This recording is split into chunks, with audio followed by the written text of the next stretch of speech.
na may mga piatos sa Davao City. In spite of the pledge of 1 million by Young Guns, kung talaga pong may Mary Grace Piatos, I believe 2 weeks na ang nakaraan, but wala po kayang nagpapakilala na Mary Grace Piatos? Piatos lang po ang sinabi ko, ma'am. Ano po yun? Piatos lang po na apelyido ang sinabi ko. Yes, but you said that there are piatoses in Davao City. May mga piatos sa Davao.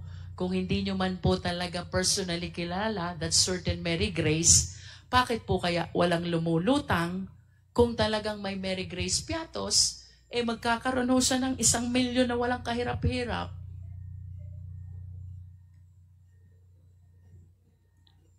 Would you agree with me if I would say, the reason kung bakit walang lumulutang ay dahil wala naman talagang Mary Grace Piatos?